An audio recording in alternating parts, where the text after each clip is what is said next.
Hi, everyone. I'm Kerry Cassidy from Project Camelot, and we are doing our Patriot Roundtable.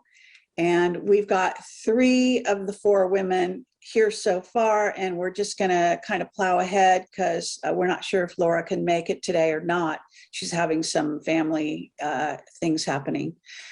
And so we've got Dr. Sharnael, Sehan Wolverton, or Wolverton Sehan. I think I got that name. Dr. Sharnael is easier. Yeah, let's go for it.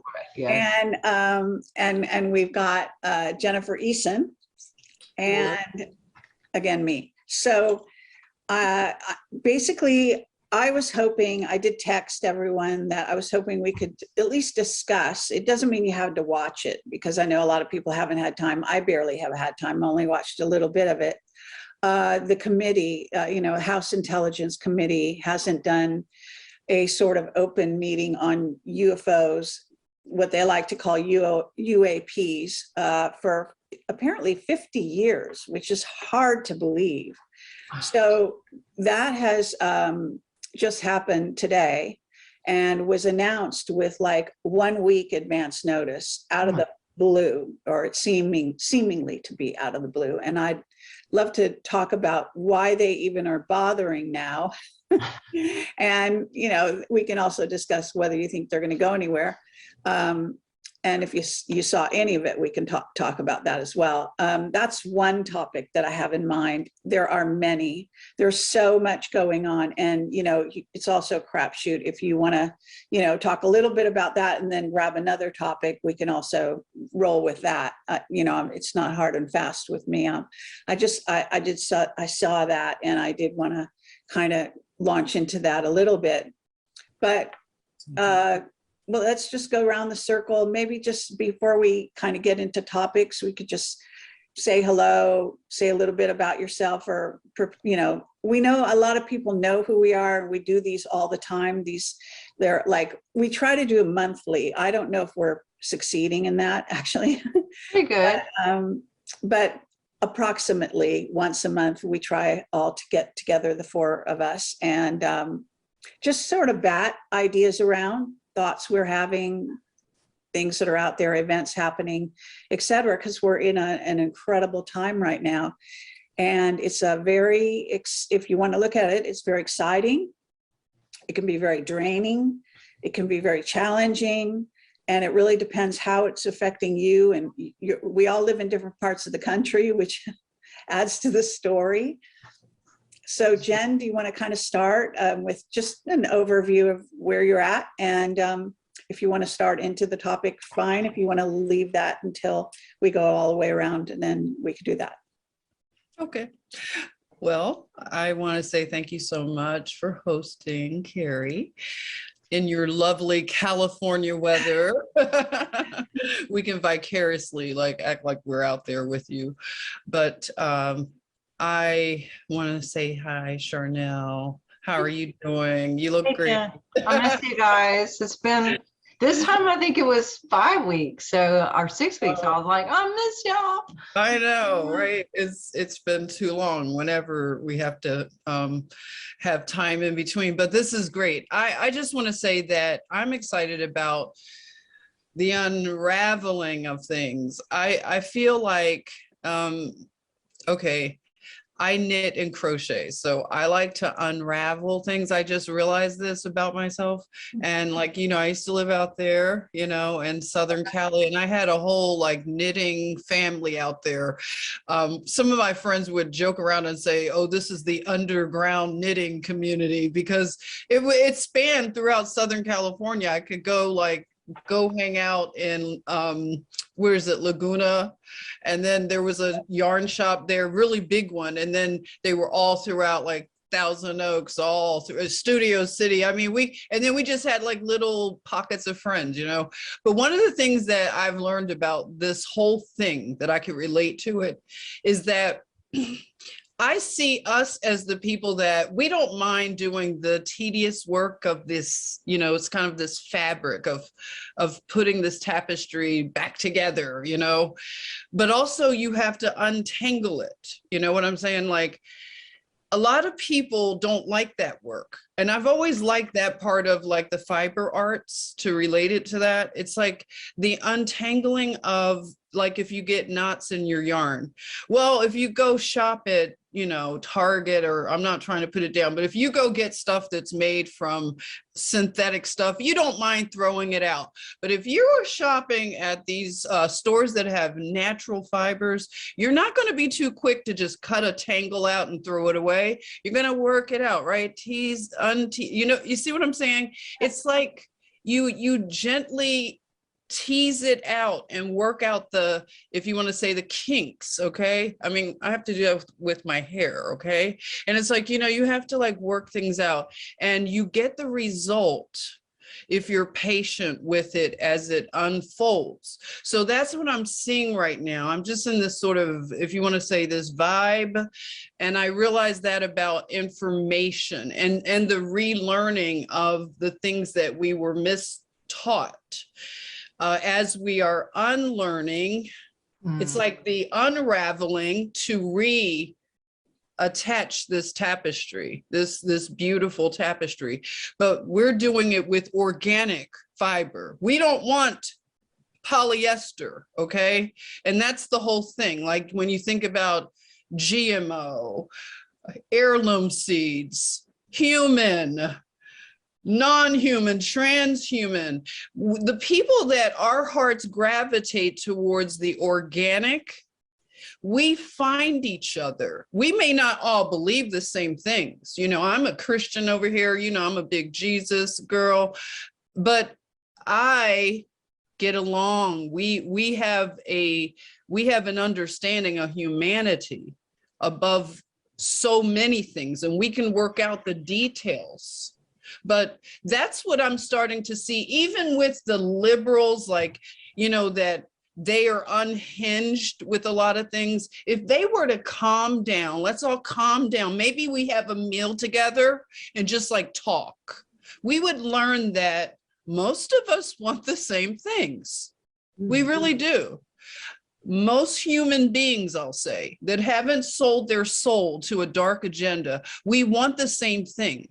We want freedom. We don't want to be told what we can do. We do no harm. You see what I'm saying? So that's why I just want to share that. I'm excited about these narratives that are collapsing, that are false and dark, and the ones that are emerging. Because right now I'm just like in the Antarctica right now. I'm learning about the polar circle, the people that come from the area, and I'm loving it. Okay, because it's tinfoil hat, you know, Antarctica. It's been another suppressed thing.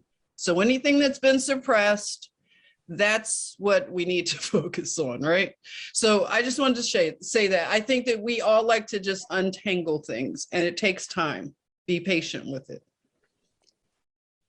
Okay, lovely. I think it's a great start. I think, let me just say that before we continue, that actually, in a certain sense, we all do a similar job, right? We're all broadcasters and investigators. You know, we are looking into mysteries. That's part of, I think, what every single one of us, even, you know, Laura's not here, but I'll say, I believe Laura does the same thing. So I think that unified us right immediately. Remember when we met in person and we were all invited to Juan's, you know, soiree, whatever, whatever you want to call it, in Vegas. That's the one thing I thought that brought us together really quickly. We kind of cut through a lot of red tape that way on a human level. So yeah, I like that. I like that analogy to the threads and yarn and all that. So Sharnael. Yes. So I always have this question, like, who are you? What do you do? And it's, how do you answer that? Right. Yes, I have a podcast. I'm an author of 5 books, and I did TV for years, and now everything's online. So yeah, I mean, contactee, researcher, definitely Kerry and Jen have been a big part of my my processing people. And you know, I liked what I'm a naturopathic doctor. I forgot that. My background is 20 years of ministry, and now when I went back to school to be a doctor, but I don't do the Western pharma stuff. I do everything natural, a lot of energy medicine, biofeedback, soil audits, things like that. But also a foster mom. So if you see cats everywhere, this is 97 cats I've had in 4 years, and I'm just finished bottle feeding 2 that are running around crying. So sorry, but not sorry, but here they're on my feet and behind me and everything else. So, but yes, I liked how Jen was talking about the suppression too. And because Kerry, even this week, like we don't talk all the time on the phone, but we did talk this week, and we text more. Well, all of us text continuously when we find things and have a cool aha moment, or a different interview, or a new person we found, or new things that we found out about. But Kerry has been a big part of my own unveiling of my own suppression in my life. And you know, from coming out of Montauk and dealing with some of the stuff being stationed there, from 73 to 76, and being part of the underground stuff that went there. And Kerry, this week you brought me some pieces that really put some things together for me. And so part of my reason for even doing this in the first place is because I'm a patriot, because I absolutely love truth, because I've had contact ever since I was 4 years old, over and over again, actually 3 years old. Actually, if you want to say, from the womb, when they started all this with me. And but as far as memory, I can recall that in the womb at 20, I guess about around 20 weeks. But just having a lot of bleed through over the years, and especially more in 2008. And then, you know, there's been memories that have always been there, but they didn't make any sense in this context of now, you know. So there's been times when I was really pushing and digging and looking, and then there's been times when I've had to pull back because I've almost felt like it was harvesting my energy to try that hard. And honestly, some of it's pretty gross and disgusting and not fun on a personal level because of what I went through. But Kerry put a lot, even this week, more things that were suppressed were put together for me. Just so it's these kind of conversations that help me, and that's why I started. Is I never meant to like come out and talk about it or whatever, but in doing so, I have met so many people, and they bring pieces, and another person brings a piece, and then someone else will even make a comment, or slide in my DM or send a message and say, hey, you said this and I wanted to give you this information. And so that goes back to that whole interwoven threads, because we are all one cell of source, and we all have these experiences and perspectives. And I think we're all just trying to figure shit out. It's just like not only our own stuff, but just the whole collective. And sometimes it's very isolating. But talking about things that are even hard make me feel less crazy and less alone. I just did a really vulnerable show on Sunday that if you would have asked me a year ago if I was going to do it, I never would have talked about it. But it was, when I finished, I was like almost sick before I did it, just anxiety and stress and stuff, because the last time I was on Kerry's show, not the last time, but the first time I'll say I was on Kerry's show, we got really sick after that. And I thought I was talking about my book, and she ended up asking me all these questions about my experience in Montauk, and I went there.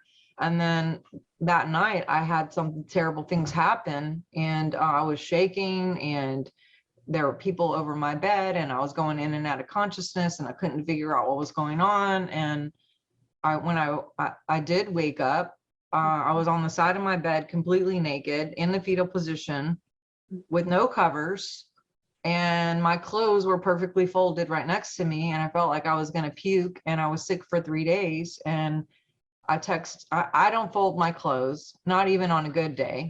Ask anybody. And I don't sleep naked. And a matter of fact, I have a lot of weighted blankets on me just because it's hard for me to sleep without feeling protected. And I know it's mental, but and I called Kerry that day and I'm like, oh my God, I'm so ill. And she was also ill too. And I was sick for 3 days, and I was like, okay, I'm not going to talk about anything anymore. And so I kind of shut down and more spoke about other people's experiences, and had different people on again for just selfish reasons of trying to figure stuff out and try to see if I could help anybody.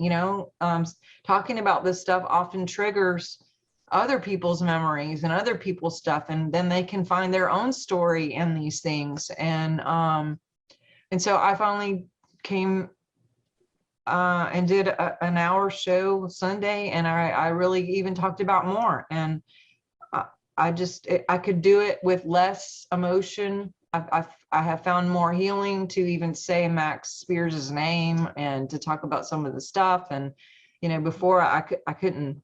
So I'm very thankful for you all as people and what you're doing and your way that you do it, because if there were more of us doing this, who knows how things could be. But it's just being authentic and just being real and just being honest and just having that connection with you guys, and also everyone who participates with us, because all the viewers, you guys are amazing. What would we do without someone to talk to and someone to get this feedback from? And you guys are a big part of our missing links. We do need each other. It's not isolating. That's just an illusion. But I fall into that trap sometimes too. So I love that interwoven idea, Jen. And you made me the most beautiful shawl, and I sleep with it every single night. No joke. I sleep with it, and it makes me feel happy, and it makes me think of you. And I just love you guys so much, and I love Laura, and I just appreciate being here. Okay, well, that was really beautiful. Well, I do want to say that whenever that happened, that was a long time ago. I don't know how long ago the first time, we talked about all of that. So that would have been, I'm not even trying, I don't even know if I can. 2 or 3 years ago? Like at least, because we met at the Double Down, so it has to be 2 years ago. It was way before that though, that we interviewed even. So oh, we did? Yeah. So I knew you, oh right, I knew you before the Double. Oh, so it was even longer ago. Yeah, so that was a long time ago. And then just recently, this, like you said, this week we had another discussion about cloning. I didn't even remember the first one. Like I didn't even remember all that. But let me just say along these lines, I have actually been sick for 2 days. So I just yesterday and the day before, out of the blue, but not quite out of the blue, because I disclosed a bunch of stuff recently, okay, in 2 major videos, one with Nino Rodriguez and one I did on my own. And I'm thinking they shot me with something because I felt like I was being shot with something. Now, I don't know that. I don't know. It wasn't food, I didn't have a headache. I wasn't sick. I had none of that. All I did was sleep for 2 days. So there was nothing wrong with me other than all I had to do was sleep. I couldn't do anything else. I did go to the dentist a couple times, like in the last few weeks. I thought, well, maybe that built up or something like that. But it just hit me all of a sudden, and I woke up on the, whatever morning that was, and I just wanted to sleep the whole day, and that's kind of what I did. And I always have to walk my dog, so I have no choice on that. But, then I just came home and went to sleep again. Anyway, so I've just been sleeping for 2 days. And I don't know what the world's been doing during that time, really. But so that's kind of interesting. And I know there was a lunar eclipse. I think it's a lunar eclipse during this time when I had this. I don't know if other people were affected by it that way. And then I also heard that there was Mercury's retrograde on top of that. Mm-hmm. And I'm thinking, oh my God, that's plenty right there. So that can affect stuff. So I don't know, you know, where all that's at, other than I know that I did disclose some stuff, and maybe certain parties out there, they shot something at me. And I do protective stuff. I do this whole thing, but I'm very, I don't know what you want to call that, electromagnetic. My body is like a radar or something. And it was in the middle of the night and something came at me that was electromagnetic, and it was really awful. That's all I can tell you. And it didn't last very long, you know, but it seemed kind of long, you know, when somebody's torturing you, whatever it is, you know, this horrible, it's kind of like, I don't know, hand on a chalkboard kind of feeling, but it was electronic. It was it hits my feet, and, you know, then kind of like the rest of my body or whatever, but it was really like stepping into maybe a microwave oven, but a really intense one. Like, they do that shit to me on and off, okay? And believe me, I'm aware of it. But usually I can ward it off. I have ways of dealing. I have a whole system. But that was nasty, okay? That was like, I'm sure that was like some kind of warning or bullshit. That's the only thing I can assume happened to me, because I don't sleep for 2 days. That's not my normal. I like to sleep, but I don't sleep for 2 days. And, you know, I couldn't even do work or anything, pretty much. So not to belabor that, just wanted to throw that out because you had mentioned, you know, I was actually sleeping for 2 days also. But I wasn't sick. I wasn't throwing up or anything like last time. Maybe it's the solar eclipse or whatever the hell, or lunar eclipse. I don't know, but I even thought, well, did I eat some food that was poisoned? You know, but it didn't, again, I wasn't sick to my stomach. I even could eat. I didn't want to eat a lot. I didn't eat a lot. I just had, you know, like a little bit of soup and a little, you know, how you do when you're just sleeping anyway. But strange. So yeah, now all I want to say here is that I have so much work and so much stuff coming at me right now. And I don't know where this is all headed, but I have been putting, because I was sort of sleeping in and out of sleep the last 2 days. And you're talking like all day, you know, night. Haven't done that in a long time. And so I had a lot of time to think. And I've been putting this puzzle together in my head. So watch out. I'm going to come up with some more stuff.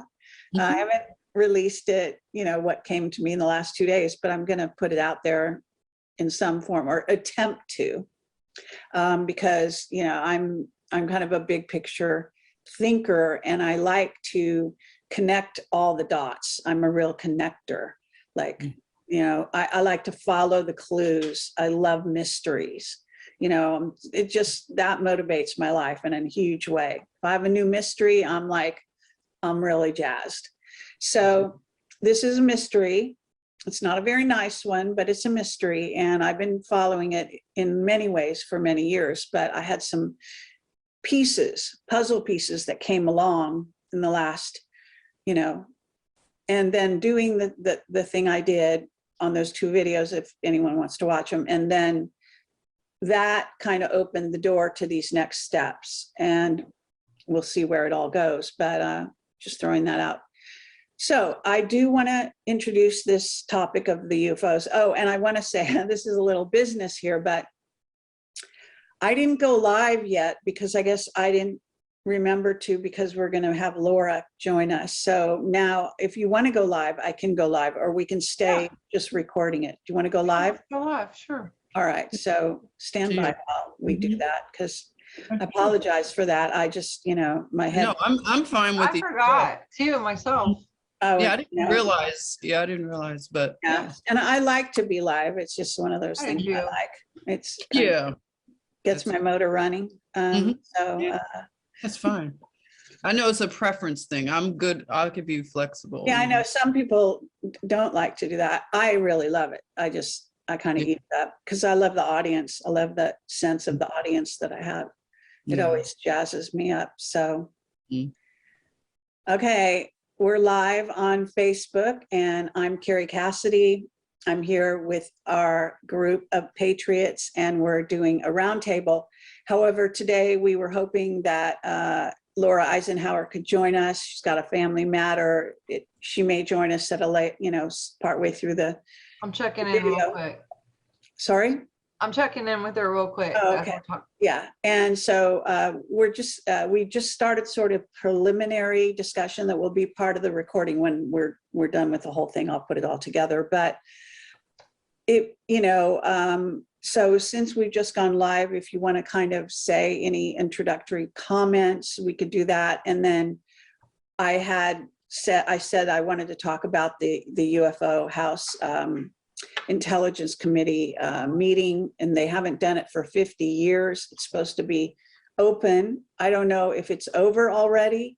I'm watching a tiny bit of it that's been recorded, which is not hard to find on YouTube, by the way. But I don't know if they ended it or if they achieved anything.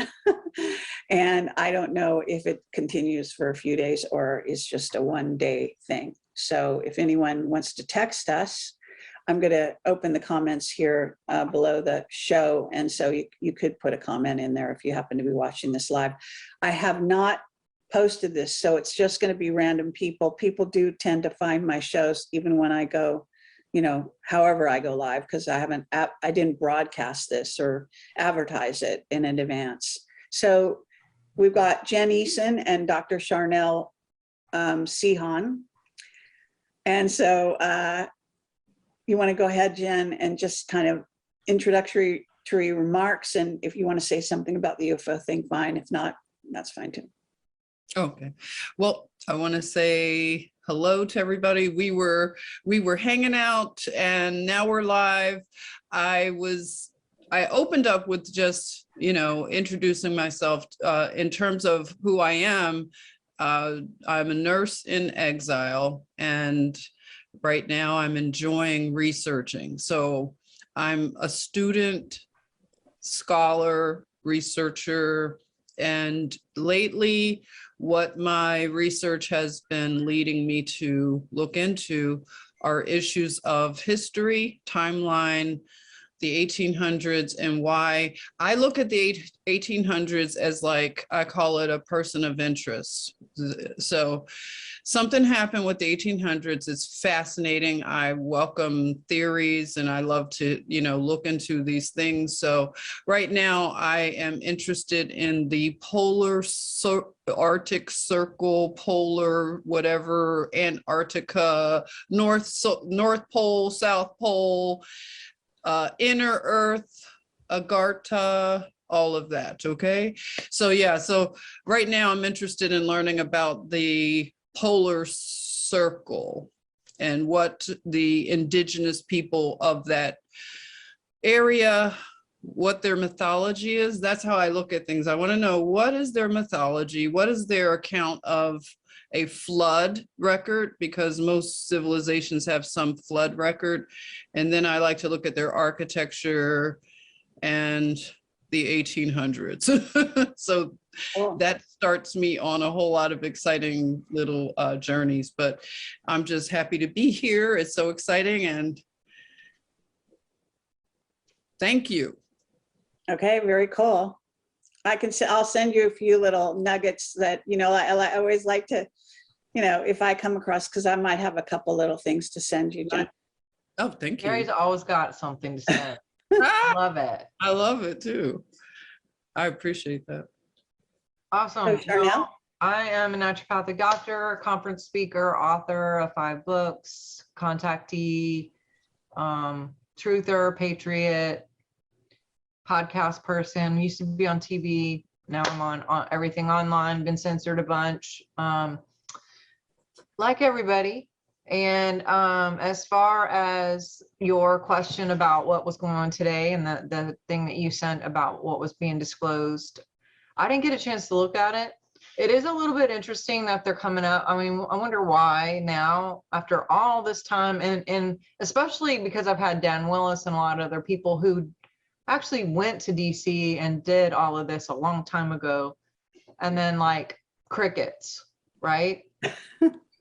So is this like a distraction? Is this is this to take our focus somewhere else while they're like doing this sleight of hand somewhere else? Or is it just to give us a little breadcrumb so everyone gets all whatever? Because is the Johnny Depp thing over? I don't know. I mean, maybe people stopped watching that and they need something else like to distract them.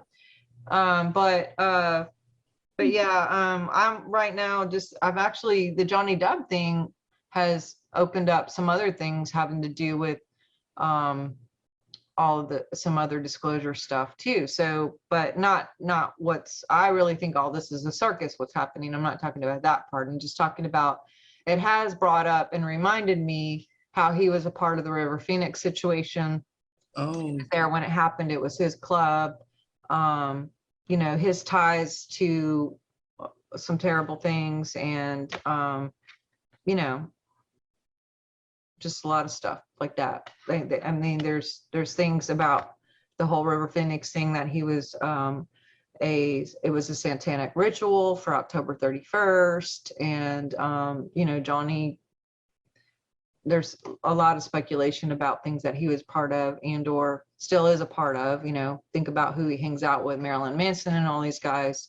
And I think it's interesting how people, they want to give you this tilt of like feeling sorry for the guy, and look, Amber isn't any better for sure.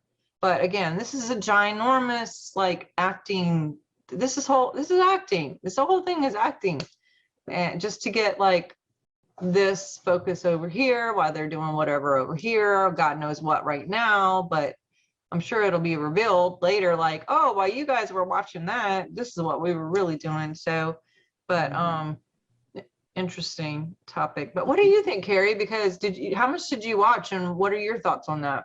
Well, not the Johnny Depp thing, I hope. Yeah, no. I mean, about the email, the video you sent today about all the disclosure. I'm curious. I did get to watch a little bit of it before I started my shows today. And, I'm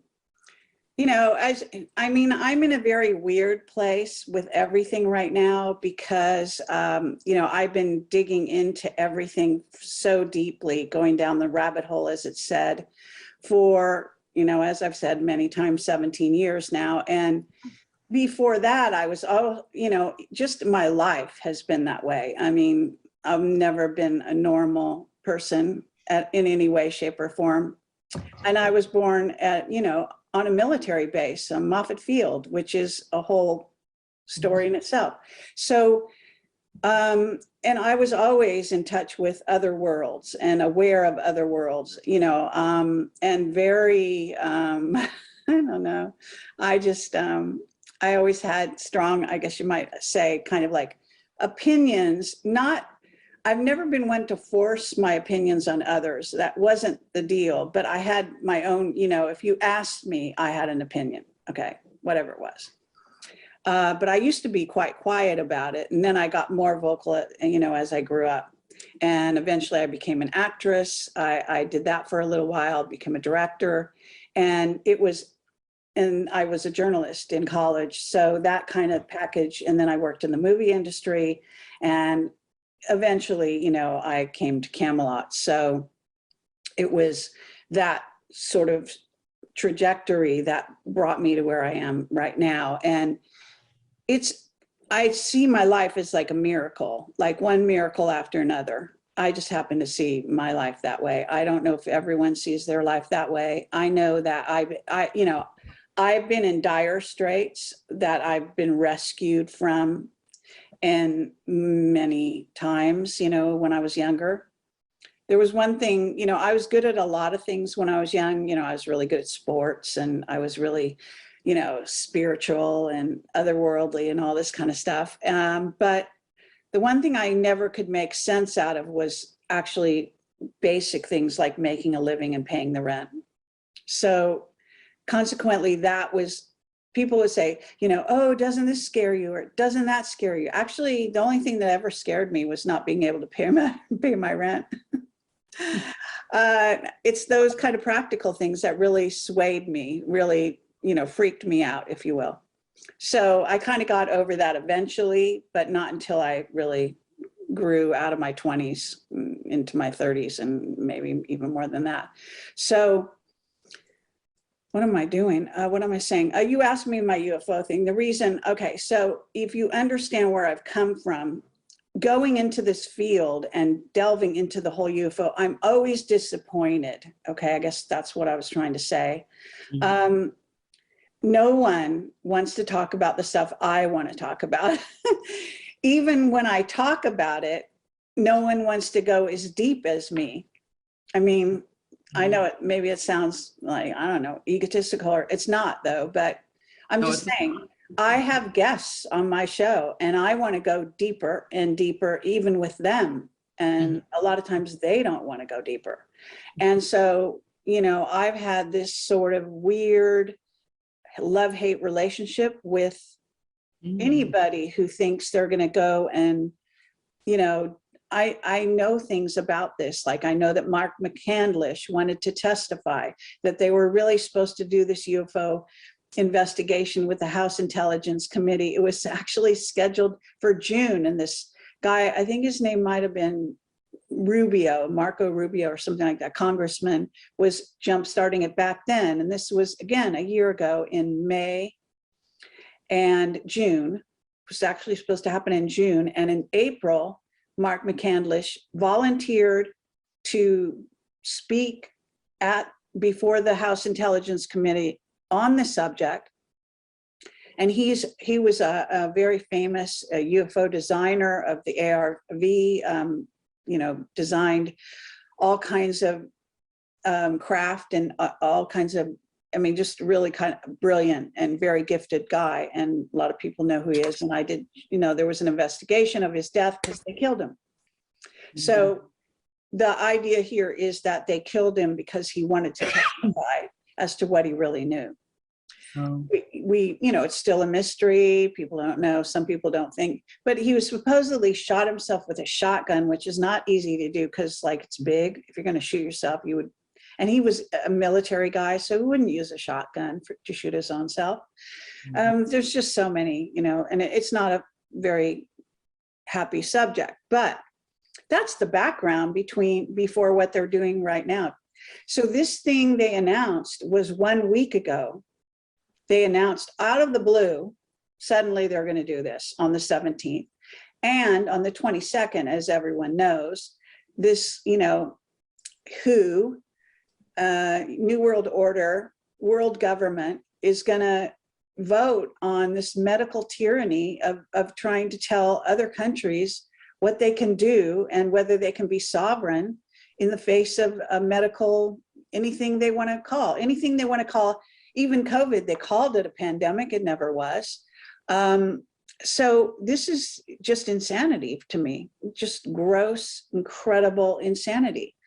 But this is what we're faced with. So that's the stage, or the context in which this UFO, suddenly they're now going to investigate UFOs. It just seems, it seems like the alien card. I did write articles and did a show about this already. So it seems like it was always said, this kind of, maybe people don't know, it goes back to Werner von Braun saying to Carol, forget her last name, who was worked with him as he was on his deathbed or whatever. He said, the last card they're going to pull is when they have no more enemies, to fight among ourselves here on Earth, they'll pull the alien card and they'll say, we have enemies off planet. Which we do, as it turns out. But of course, there are certain people like Stephen Greer and others who don't want to acknowledge that. And so humans are prey, our children are prey. They're prey to other humans, but they're also prey to ETs, visiting on and off, invading, etc. And that's a huge story. And that's what I primarily investigate among everything else. So this whole medical tyranny setting and trying to invade, in essence, if you take away our sovereignty through another fake pandemic, that will look quasi-real or whatever, have enough people die of something, whatever the hell, that they think they can come and invade. We will have to have UN troops at the gates if that's going to happen. So I don't think it's going to happen. Obviously, I don't know what their vote's going to do on the 22nd. I just think it's so insulting, really, to the peoples of the world that these people would actually think they can have a vote about such a thing as that would determine our future. How dare they? I mean, how dare they, really? I mean, thank God I was hearing some statistic about, do you know that we have, I don't know, like 400 guns for every human in the United States? I mean, we are really armed to the teeth, and thank God, okay? Because I don't think these people are going to take the chance. And I also wonder, what the hell are the white hats and Trump going to do in the meanwhile when these people are voting to take away our sovereignty? And I'm not going to stand for any excuses this time. Like, this is not going to fly. So how it's going to roll out, what kind of craziness is going to come as a result. They already did have a meeting in Dubai. I guess you guys know about Klaus Schwab and these other people announcing that here's our world government, and now we're in session. It's like a lot of people are like so behind the 8 ball, they don't realize that, hello, these people think they already are a world government.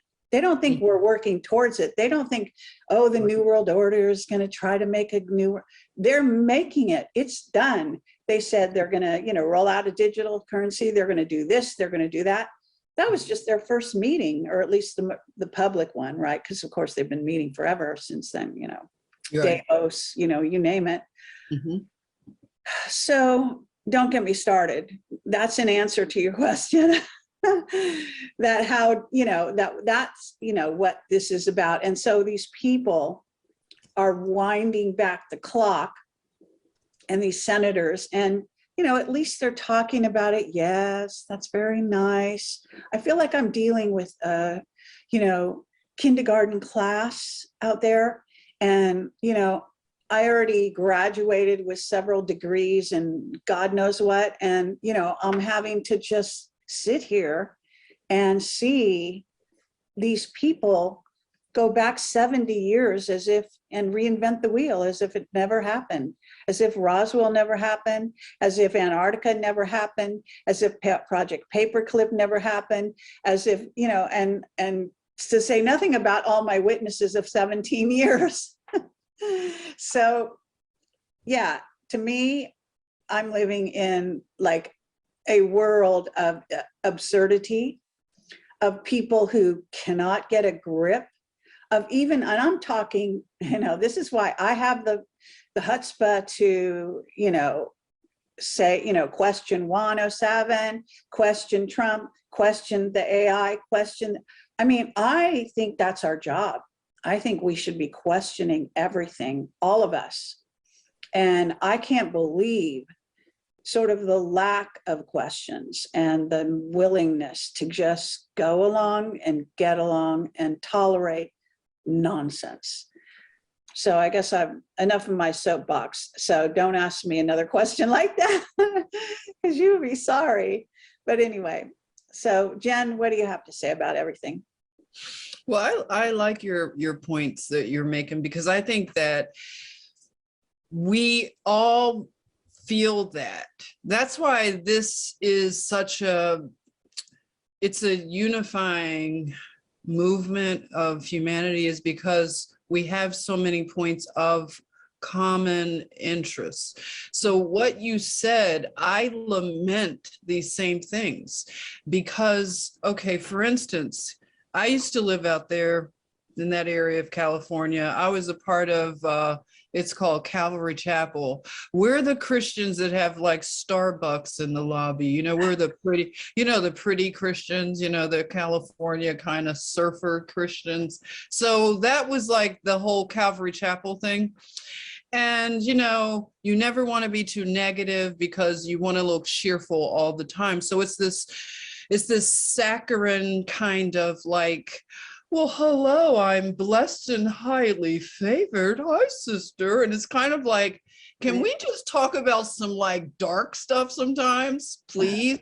Like, you know, and I don't mean dark that I love darkness. It's that they consider anything that's controversial dark, okay?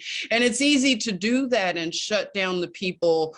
I called me and the other kind of Christians, like, we're the Bible nerds, okay? So we're the Christian nerds, if you can imagine, or the Christian tinfoil hat people, because we read like the book of Ezekiel, and we want to delve into the book of Enoch. Do you realize there's a whole like segment of Christianity that like they go cuckoo when you talk about these kind of things? So you're always, you want to just go deep, but you learn to stay surface, because if you go deep, like, you're going to be put in an insane asylum if you keep talking, right? Because that's what happens if you keep talking. You're going to cause problems for yourself. So you learn to, I hate to say it, but you learn to, they call it code switching. Okay. Have you ever heard the term? It's used in the Black community a lot. You know, they say, you know, you can talk, like, you can go to the hood and talk to the Black people and have your own talk, and then you could be around white people. Oh, hello, hi, hello. And they call it code switching. And it's like, but everybody code switches. We all have, like, we edit ourselves, and we hate that we have to do it. But if you don't have anybody to talk to, or if they're not willing to go out on a limb and be persecuted, because all kinds of things are considered persecution. I mean, even being depersoned on social media is a form of persecution. So some people are not willing to endure any discomfort to be the person who says, no, this isn't right. Let's question this. Let's talk about this. They're not willing to give up comforts, or they don't want to see anybody look at them with a side eye. They want to stay, like you said, it's called the go along to get along crowd.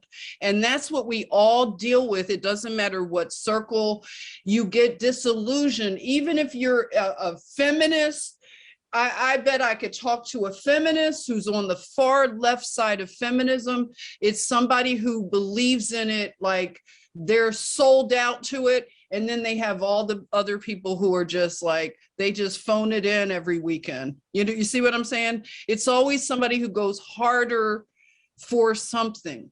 And you're going to get spent, fatigued. You're the one that everybody, when you're making the plan to go out on the field for battle, they're like, yes, let's go, Kerry. And you're like, come on, let's march. And then you look around and you're like, where's everybody? You're the only one on the battlefield. Do you feel that sometimes? You're Sure. the only one. Or if, look, I've dealt with people who are so cowardly that even at a job, when you have a tyrant who is making everyone's life a living hell and everybody's complaining about it, and I'm like, can we do something about it? Can we all get together? Can we all walk to HR as a whole group? And they're like, yes, let's do it. Let's write letters. Can we all write letters?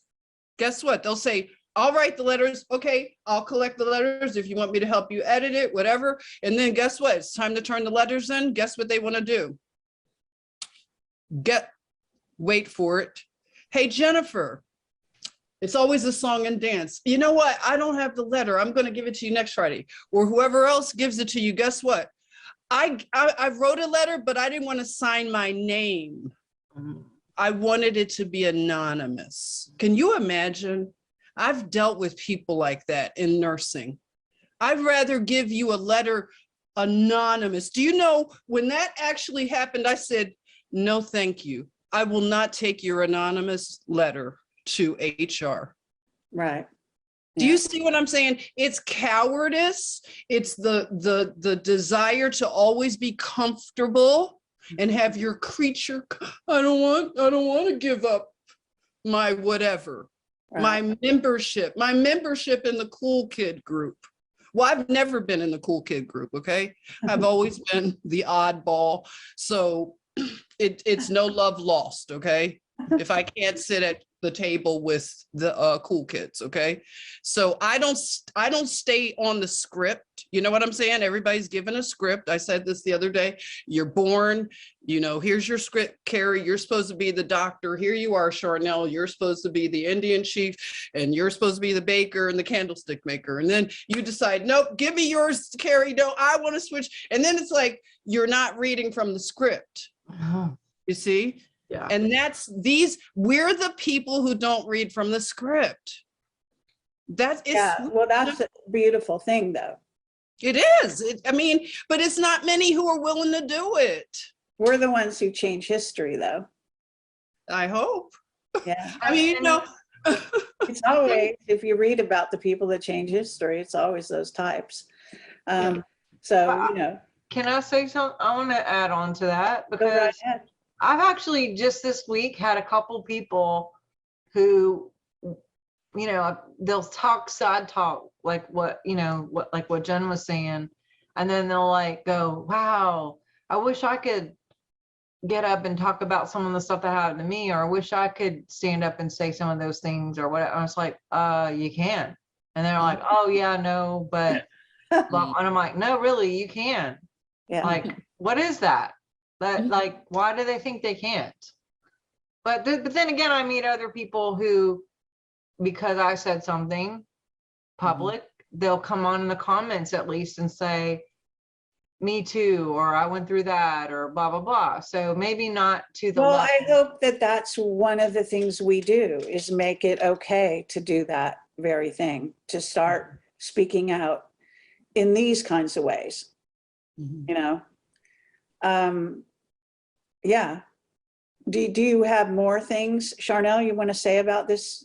Oh, well, I want to let Jen finish if she had anything. I just wanted. Oh, all right. Jen, did you want to say some more? I just, you know, I hear what you're saying, even though I'm not in see, this is what I'm saying, how common it is. I'm not in the UFO community, like you're saying, but I can remember hearing certain things. And then when I put together the pieces of the puzzle, guess what? It's every community. I used to be a part of the pro-life community, right? Oh, what happens in that community? Oh, it splits because two of the leaders want to become famous. Can you imagine? And then you're like, I thought we were fighting for babies. Wow. No, we're not. We're fighting because somebody has an agenda to become famous, and they have other side agendas. So then you realize, just take it, rinse and repeat. It happens with so many groups and so-called communities. Okay. And then what happens is the people who were really dyed in the wool, real, they're like frustrated. They're like, what the hell is this? What it is people, they have lost the sense of integrity.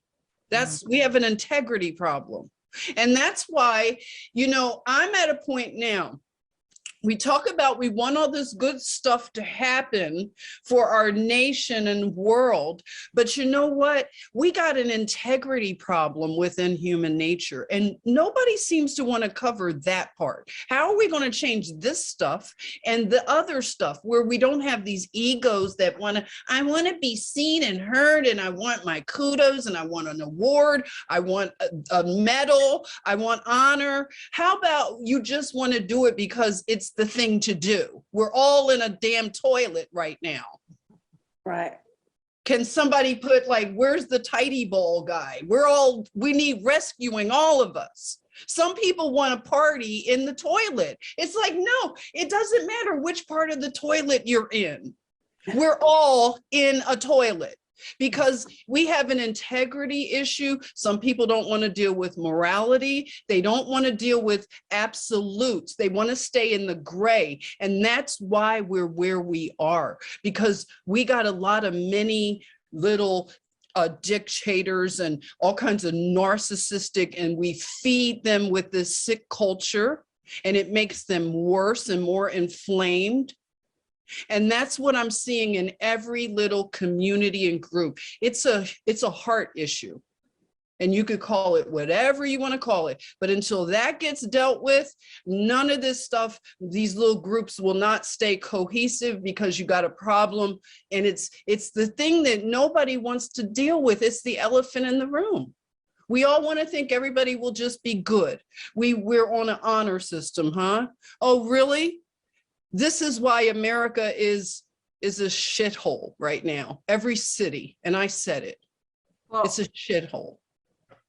You go to Chicago, you go to New York, what are they? And then how are we going to clean that up? I think this was demonstrated in 2000 Mules. I mean, to be honest, you know, I mean, we saw people just doing the most nefarious things, right?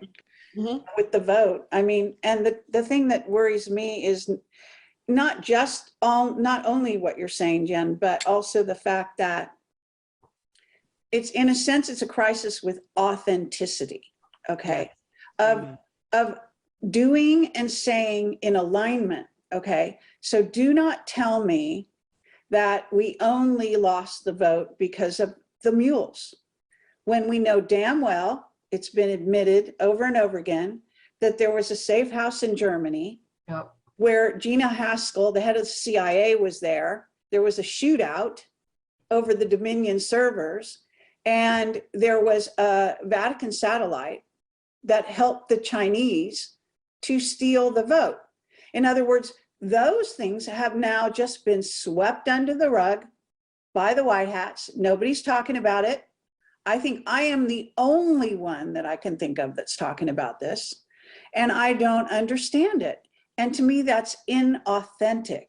Okay, we know these things to be real, and people like to pretend that, okay, so follow the leader because they've been told, don't look at that you're not supposed to look at something and you're not supposed to talk about it. And I mean, it's not just CNN or just, you know, ABC, MSNBC, so-and-so. Even in the alternative, I see that there is a kind of like copycat syndrome, and like, don't look at something because you've been told not to. And in this MAGA movement, you know, just follow along, you know, trust the plan, shut the fuck up and go sit down, you know. Sorry, I'm not doing that. I don't care who it is. I wouldn't even do that for God, you know, himself. I mean, that is not why I'm here. So I'm not going to do that. Okay. So don't even think you're going to ask me to do that. But everyone else is scared shitless. It's a go along, get along, shut the fuck up society. And the masks were a perfect indication that people fell so in love with those things that some of them are still wearing them now. And just, again, blows my mind. It's like the world, it probably always was an insane asylum, but now it's like obvious, right? Yeah. It's Very. in your face, obvious. Well, When I say this and this and this, there's a through line, and these people just, they look at me blankly. They say nothing. What's their response? Nothing. They have nothing to say because they're scared. They're scared. So fear is real high on that list as well. I can sympathize with that. You know, people have things to, you know, they could lose, but, you know, it could be the best thing that ever happened to them. Sorry to say. I mean, you know, you never know. well, and I wonder, because some of it is just so obvious. It's like, how much of this is mind control? Number one. Right. And you may want to share about the guy that you were talking to earlier, but I mean, how many patents are there on mind control since like 40, 50s, you know, and so on. So maybe they just literally are so susceptible to whatever the energies are that they literally cannot think for themselves. You know, that's one thing. Another thing is, this example, we brought in Dr. Malone and Robert Kennedy to Louisiana, where I'm currently living sometimes.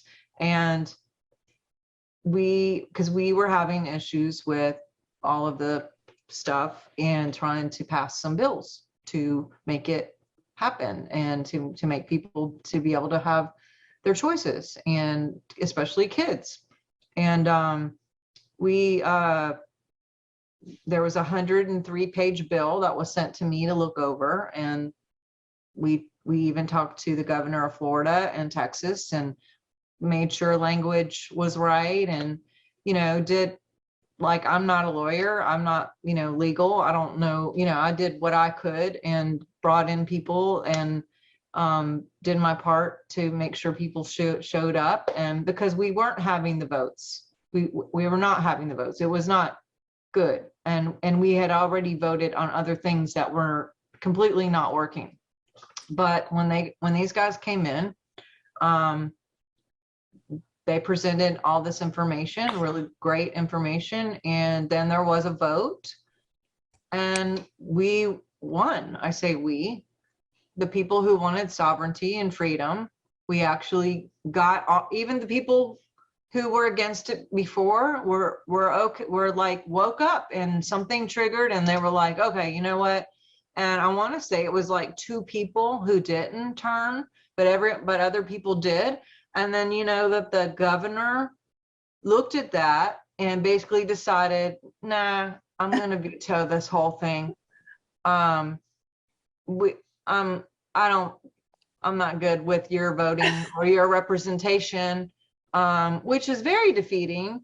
So much energy was put into that. We brought in testimonies for people from all over the state who had injuries, who waited 3 and 4 days to be heard. They were never seen, they were never heard, they missed work, they sat in hotels, they were not allowed to speak. They were willing. And then the votes even showed that people who were unwilling became willing to allow people to have a choice. But then one guy comes along and says, you know what, I know all of you were voted in to represent people, therefore this person, all the voters who are the state reps are supposed to represent a whole area of people, and they're speaking for the people, right? And they come in and vote to represent, and then this governor who was voted in is supposed to look at numbers and go, look, this, okay, obviously the people have spoken, and let's just go for it. And then he has the gall to go, no, I'm not going to represent you. I'm not going to look at this number situation and see that it's obvious that everyone wants this. I'm going to do something different. So there's that, where even when the people do speak up, and the doctors who have spoken up, and the politicians who have spoken up, there are good ones, and just the everyday, look at January 6th. Look at those people who've spoken up. Half of them are still in jail.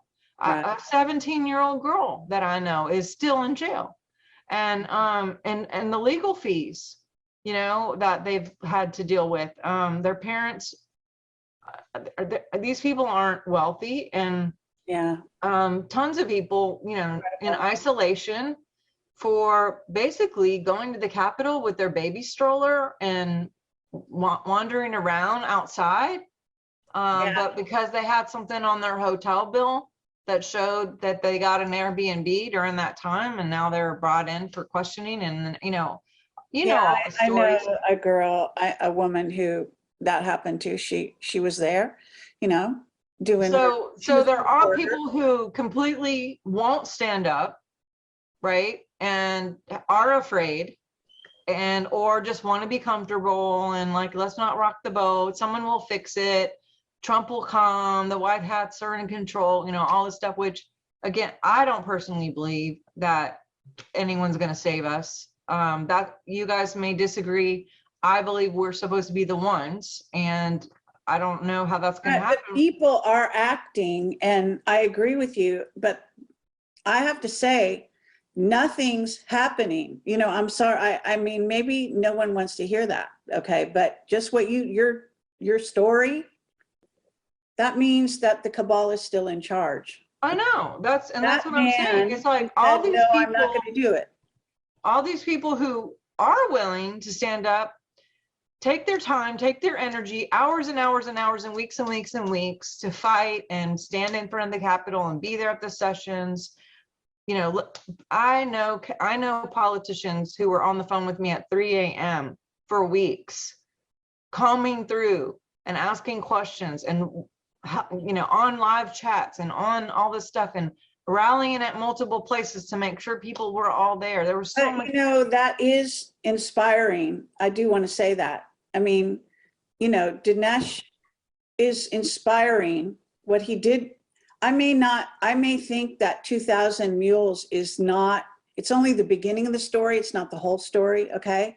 So I'm pushing for the rest of the story, but I still honor him, and Yeah. I'm so in awe Well, and the of pillow the guy. wonderful people that are out there doing things. I mean, there is tons to be, you know, inspired by the people that are putting themselves on the line, which we three are also, and Laura. I mean, you know, I'm inspired. I'm inspired by my fellow humans that have, you know, laid it on the line, man, and the truckers, and, you know, Yeah. I mean, And what changed? incredible, and the military behind the scenes that we don't even get to really talk to, but they're out there. I know they're doing stuff. You know, there is stuff happening. I would not say there's nothing happening in that way, but I think we're getting to, like, I don't know if it's the end of our rope. I'm worried about the zombie apocalypse more than I ever did before. No, really, because in the past I would have laughed at that, said no way, right? But now I'm like, wow, we could really be close to something like this, because the people out there that, you know, this is the other side of that story that I encounter, they, you know, I don't even go near having an argument with my neighbors or people like that, because these people, I think they are just completely psycho, and they would just as easily turn, you know, batshit zombie on me. You know, I mean, you wouldn't, you know, I have a dog that she obeys me. She's absolutely phenomenal, and she loves children and is the sweetest, kindest dog ever. And never, you know, doesn't even know how to fight, let alone, you know, but she is a big German Shepherd kind of looking dog, although not quite as big as that. I have people yelling at me when they see her off a leash and just going fucking postal. Okay. I mean, I've had people threaten me, and the freedom of an animal running free, not going near them, just a loving, you know, the world, and just, she needs to be free, you know, they don't want to see it. They do not want to see other little beings. They don't want to see freedom, you know, that they find that the biggest threat to their sort of little constructed reality. And I even think to myself, you know, what happens when, let's say we have an EBS, you know, let's say that we actually get something like that. The people that I've come across, I don't know about you guys, you know, I don't know other people. I've come across people that it doesn't matter what you say. They don't want to hear it. Yeah. They just don't. I know that they think they've got 80, you know, they're getting near 80%. I would say, no fucking way is that true. I don't believe those polls, because everywhere I go, no one wants to even go near these subjects. They don't even want to touch it with a 10-foot pole. Now, I know there's pockets of good people that want to know, and we see them online every day, you know, but what are you going to do with those people? They just don't want to know. Right. And that is the most, I don't know, it's sort of like, in some ways, the most surprising part of humanity that perhaps I never anticipated, you know, because I mean, I went through even college and thinking, raw revolution, and, you know, change the world, and this is, everyone wants to do this, and why wouldn't you? And, you know, that's just like you were saying, Jen, that's not what they want. They don't want to change the world. They want to, again, go along, get along. I mean, and I know this because of family members and ex-boyfriends, and, you know, these people have said to my face, I mean, you know, and these are not stupid people, contrary to what everyone wants to think. They're actually not stupid people. But for some reason, this, whether it's the mind control, it could be like a number of, could be trauma, could be all kind of things, but. I going back, and I'm gonna have to get off in a minute. I know Jen wants to talk too, but I think the zombie thing is already here in some ways, honestly. And we discussed your piece that you helped me with this weekend. I was like looking at I had got this intuition to watch this show called Lars and the Real Girl with Ryan Gosling. It's about him carrying around this mannequin, and I kept thinking about, and I was watching it because of Project Mannequin, and I was asking Kerry about Project Mannequin or Mannequin Project, and interestingly, she told me, I said, where can I look some more? And she said, look up Donald Marshall, watch The Dollhouse. And then you went into explaining how they have this AI situation where they're trying to do, the black goo and all the stuff to get people very obedient and to listen and whatever. So I don't know if I told you this, but after I got off the phone with you, I looked up Ryan Gosling on purpose because of the whole Max Spears situation. But I got another piece. So he started a band in 2008, which is also coincidentally when Max got his memories back. And the band was actually started by Disney. It's only a 2-person band with Disney's help, and also a guy named Flea and Chad somebody who are from the Red Hot Chili Peppers. Oh, Flea, yeah. Who, if you look at Chad next to Will Ferrell, they are identical. And I didn't even know this until last week, but I was like watching American Idol, and this girl came on and said Flea was her dad, and Chad was her dad, and my husband said, well, you mean AKA Will Ferrell? And I was like, what are you talking about? And so he brings up these pictures, and I was like, holy crap, those are clones for sure. And so it got me on this whole rabbit trail. But when I look up Ryan Gosling, starts in 2008, right? Do you know, and Jen will really get this because of our background. The name of his band, Jen, is called Dead Man's Bones. Really? Now, what do you think? Because when I think Dead Man's Bones, my mind goes to Ezekiel. And Ezekiel 37, it basically says to speak to the bones, to come back alive. And then there was tendons and different things put back to the bones. And then he said, now command breath from the 4 winds to go back into these bones in this valley of bones. And the guy blew breath, Ezekiel, who is also about the Merkaba and the UFO, because that's in the Bible, blow into these bones. And then he blew into the bones, and there came a vast army of men who are for an army, which she had just told me they're trying to make a vast army to fight the ETs, right? So even further, I look up and see that one of their names of the song is Heart of a Werewolf, which the whole wolf pack thing with the Delta Force and all the super soldier stuff. But also another one is called My Body is a Zombie for You. Oh, wow. And they use a children's choir in the background from Flea and Chad to use these really inappropriate lyrics. That one of the lyric is like lambs to the slaughter. Oh no. Wow. So I was like, okay, 2008, Max had his bleed through.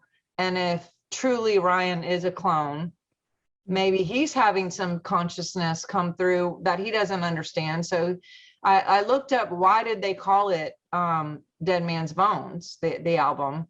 And they said it was because his love for the paranormal. And so it's like, interesting that he would be interested in all these subjects like zombies, like I'm a zombie, my body is a zombie for you. And then like, is it Max actually says that he is a clone?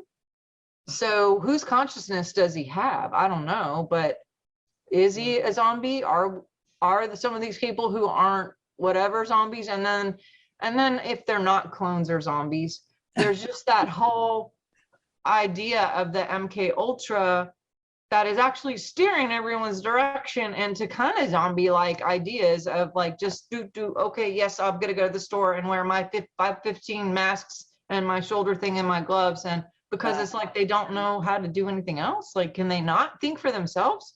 Like, that's been my biggest thing, is like, think for yourself. But I know Jen and both of y'all probably have lots of stuff, and I just have a few more minutes before I got another one. But speaking of that, that's powerful. Like, I am like, I have a lot more, but I know, I'm sure you do. But what's deep is I was just on a live stream with Girl Code, and she had brought to my attention this this phenomenon that was born on TikTok of a man in Spain who, he doesn't show his face, but he says that he's trapped in the year 2027. Had you heard about him? yeah.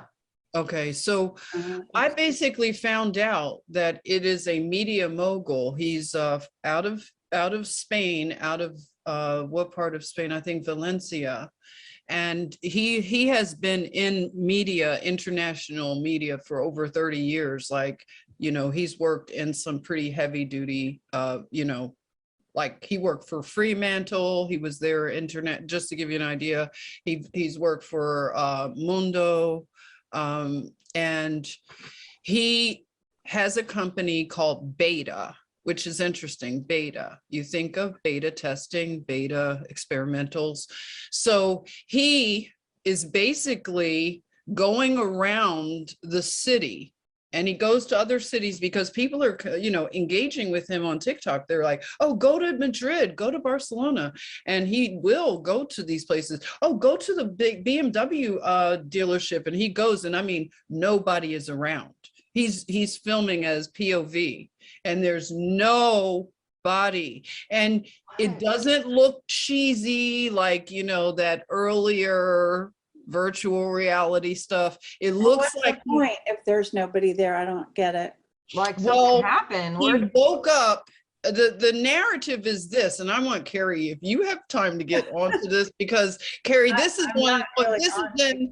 It's in the TikTok arena, which I know a lot, because I wasn't, you know, plugged in. My daughter kept asking me, you got to get on TikTok. So I finally did it. But it was Girl Code that brought this to my attention. She was talking to me, and, you know, I spent some time with it, and then I found this guy. His name is Javier. But what it is his point of view is he woke up after a coma. And when he was in the hospital. So he wakes up, imagine this, he wakes up in the hospital in the year 2027. And this happened in 2021. So there was a direct portal from 2021 into 2027. So when he wakes up from the coma, he's in 2027 and nobody is there but him. Sounds like a movie. Oh. Didn't this happen in a movie? Probably, you know, it's probably like some old sci-fi. It doesn't sound like. I mean, it sounds a little like a ripoff of John Titor. You know, John. Yeah, Titor, yeah. People were mentioning him, but he wasn't actually saying when he went places no one was there, but he was saying that he was traveling. You know, time traveler and all that. Okay. Well, this guy showing it from his cell phone. That's what's right about these days that we're in.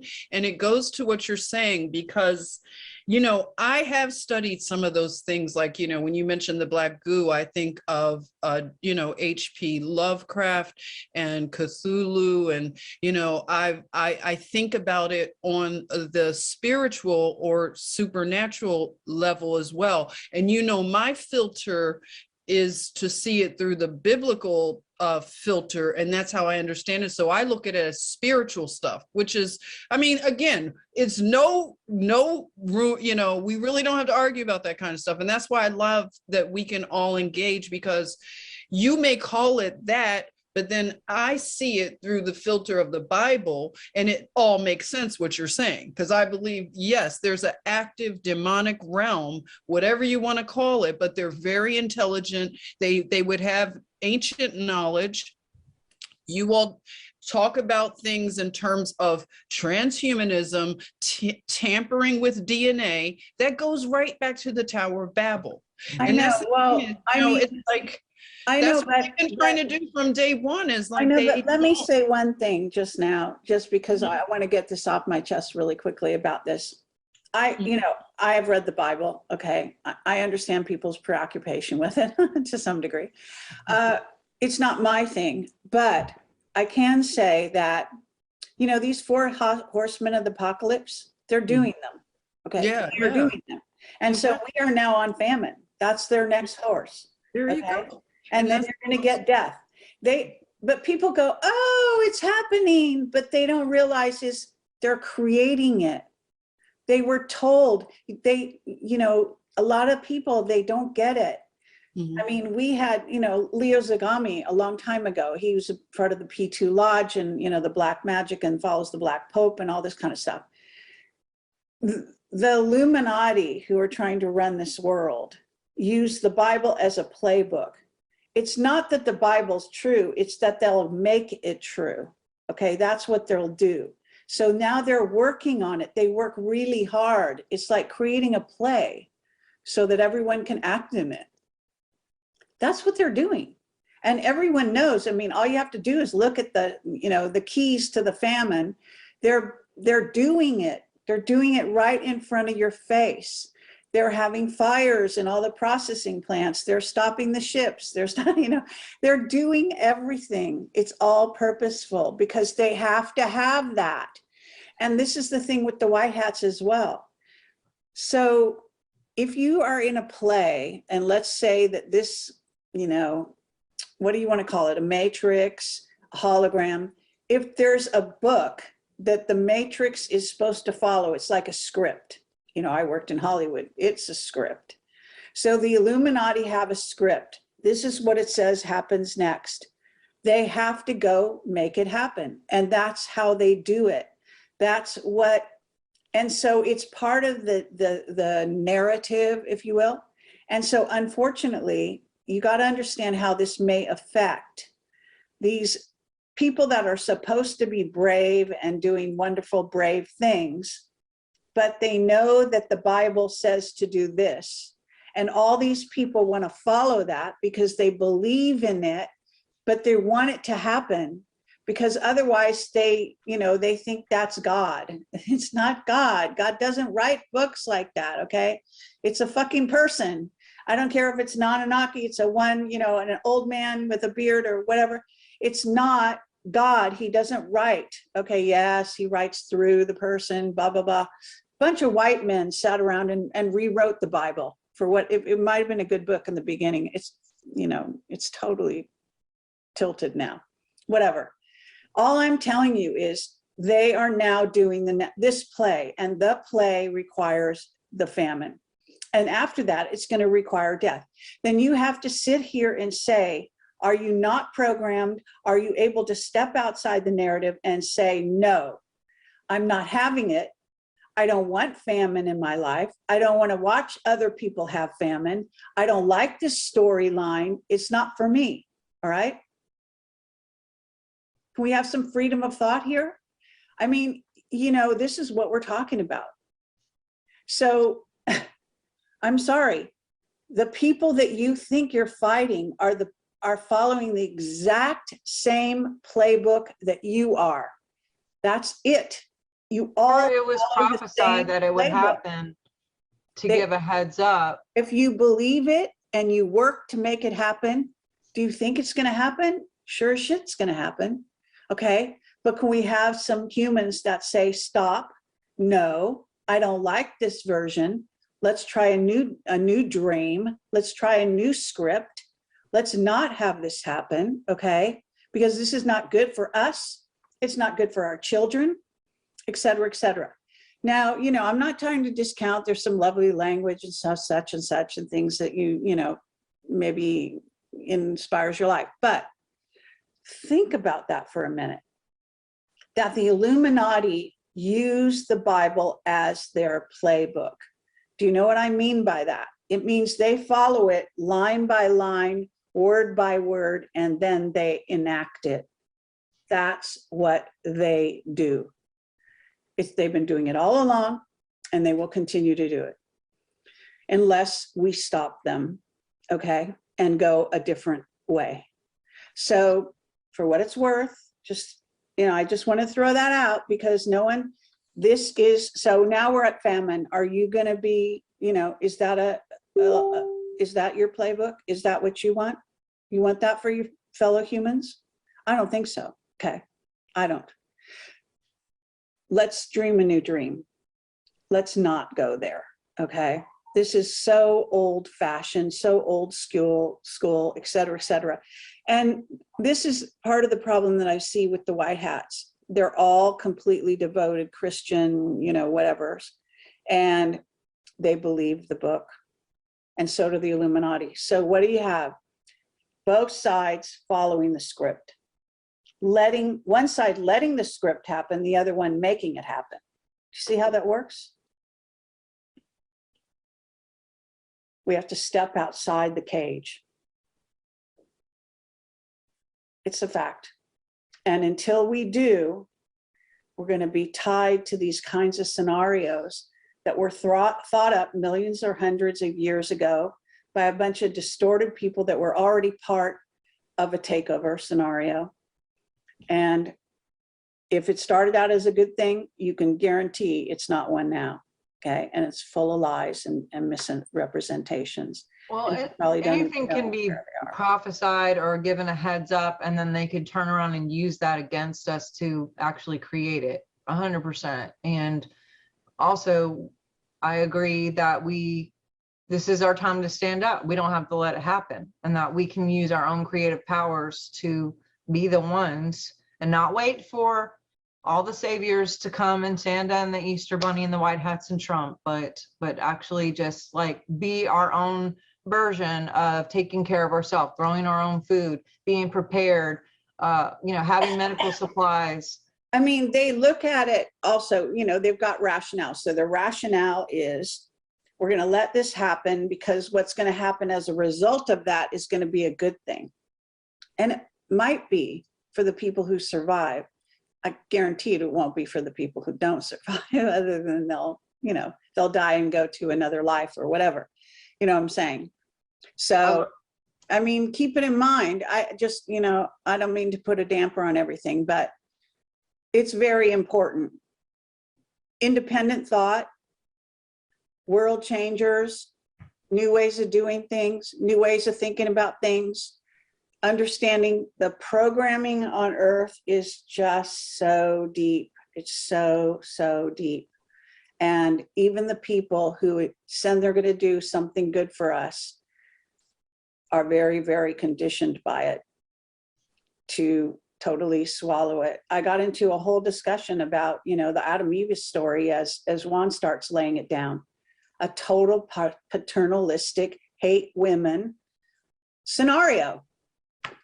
Oh, stupid Eve. She went and, was beguiled by the snake and was so stupid, and she ate the apple, okay? What did she do, though? Thank God she ate the fucking apple. I mean, come on, think about it. Otherwise, we'd still be wandering around going, oh, isn't life lovely? Like a bunch of zombies. I mean, there is actually a sci-fi movie in which they depicted this. Like, because people, that's what they want. They think they want that, but they don't. They basically want this lay on the couch, beer drinking, idyllic view of life. That's not idyllic. It's not fun.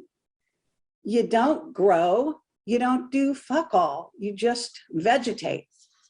That's not a good way. And you come into a 3D reality with polarity, meaning good and evil is real. It's here. Hello. You don't think you should know about it? You prefer to have stayed dumb, deaf, dumb, and blind? But Juan will sit there and use that he says it over and over again. And you're just like, oh, these stupid fucking women. If it wasn't for women, the whole world would be paradise. What kind of fucking misogynist bullshit is that? You got to understand what you're being told. There's secret lies in everything. And you just have to, we started the conversation earlier, Jen, pull it apart. pull the knots out and look at the strands, look at where they lead to. Well, that's what's so cool about all of us having different perspectives and able to voice our perspectives. Jen, I'd love to hear what you have to say, and then I got to pop off for sure. And oh my God, I love you guys so much. Oh yeah. Oh, you know what? I do too. I have a Yeah, live stream. we've been going for a while. We can Oh definitely. yeah. Okay. If you want, okay, closing remarks, Jen, go. Oh yeah. Well, I have found in my journey, and this is my personal testimony, I don't have an issue with patriarchy, matriarchy. I like balance, and I believe in traditional roles for both genders. I feel that it is the way that things work seamlessly and peacefully, Edenically, and I do believe in God. I do believe that he has provided a message, a love letter for his children, and he wouldn't let some evil cabal, he wouldn't let them win where we wouldn't have that communication link. They would not be able to cut the entire link. They can do other things and buffet the message, but the God that is my Father and Abba is so powerful and supreme that he already has the beginning from the end all worked out. So it's all going to be seamlessly a win for God. So these people have to play their final hand, and it is like whatever they know that they're losing, but they're playing a hand of it's futility.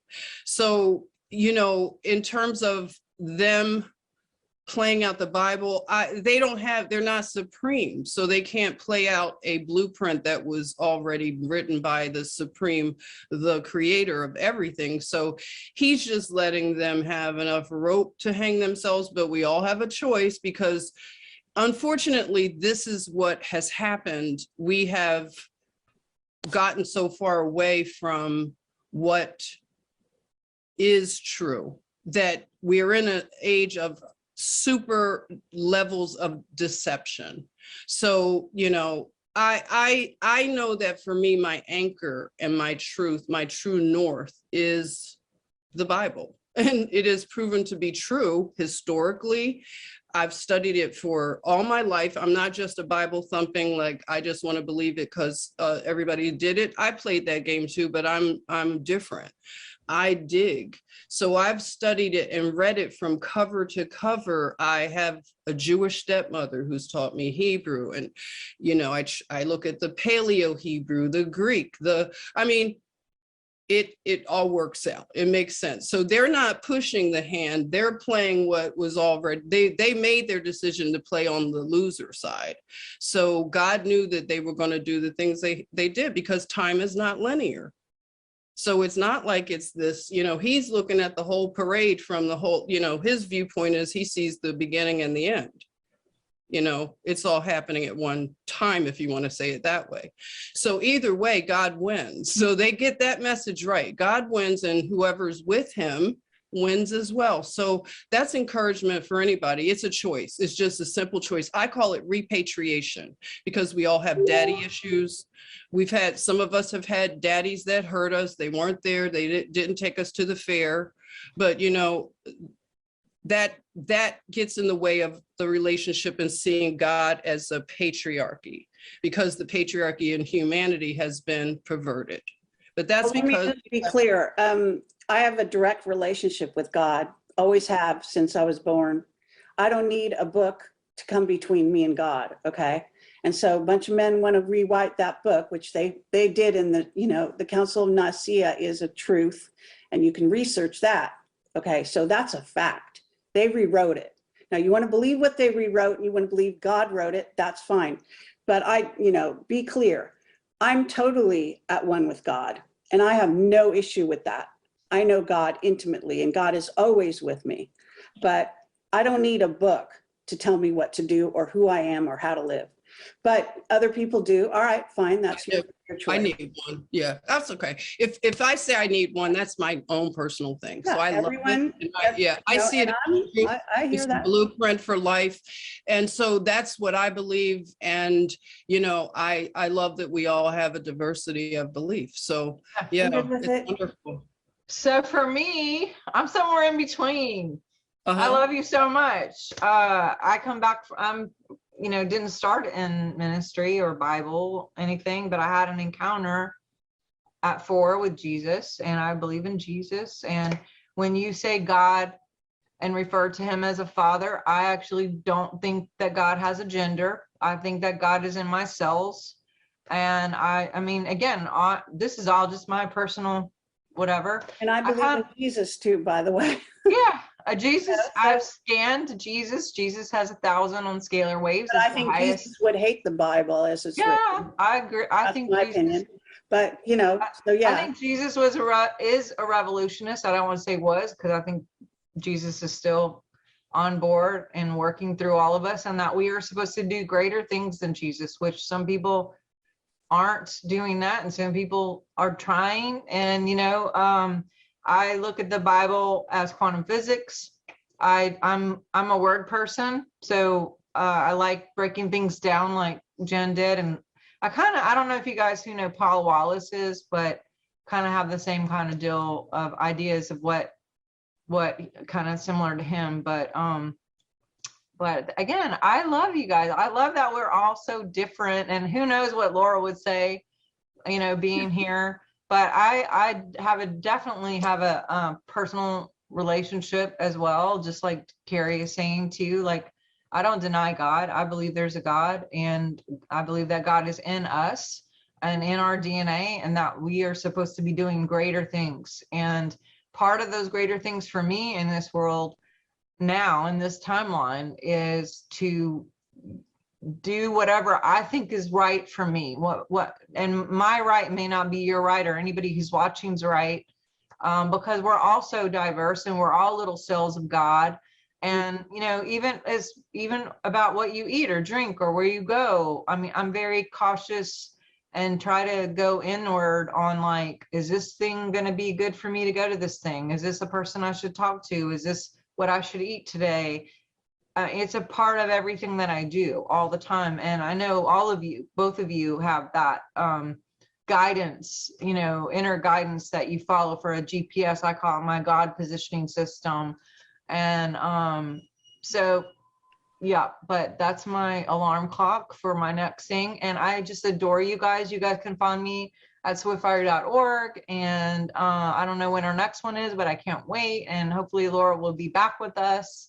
And thank you, Kerry, for hosting this. And Jen, oh my God, I want to hug you both so much. And I just love when we get together. Lots of love, and it's all good. Okay. And everybody who's watching. I mean, of course, you guys know I love Juan. So, but I have disagreements. So, just think it's important to say. I love that we don't agree. I love that. I love that we love each other, even though we don't agree. There's a zillion people out there, Muslims, Christians, Jewish, you name it. I'm not religious at all, but I do believe in God. Everything under the sun, right? Yes. So and I just think it's so cool because, like, if you watch a show like The View, it's very like 4 against 1 kind of thing, right? And when we get on, we all just like freely talk. There's no like mean spirited anything. And I think we all just talk and like work out things, and things come up, and we get to talk about it and ask questions, and people get to join us and ask their questions and throw in their 2 cents. I love watching all the comments, and I just adore everybody who always joins us. And it makes, we weren't live at first, and then Kerry went on live because she said she liked the energy. Me too. I love when everyone joins us. It feels like a big fun time for me. So I love you guys. Well, I think it's a family, Yeah. and I think all of the people watching us are part of the family. So, I think it's fun. That's right. And again, like agreement is nice, but it's not necessary to have total agreement. And, you can still find areas of agreement. So I think that's also with maturing as humans, is knowing that we're not going to agree on everything. And that doesn't mean that, you know, you're a bad person. It's or called unconditional love. Yeah, exactly. Wow, we've reached it. We've achieved it. Wow, it's possible. It's possible, everybody. Yes. And, you know, I mean, but in the end, you know, what's bigger than God anyway? And we all agree on God. So there you go. God is love and we love each other. All Yeah. right. So Go love. kind of a deep show. Didn't mean to go there, but whatever. All right. Hey, take that's care. where we went. Let's have fun. You guys Bye, have a good everybody. night. Love you guys. All right. Bye, everybody. Thanks for watching.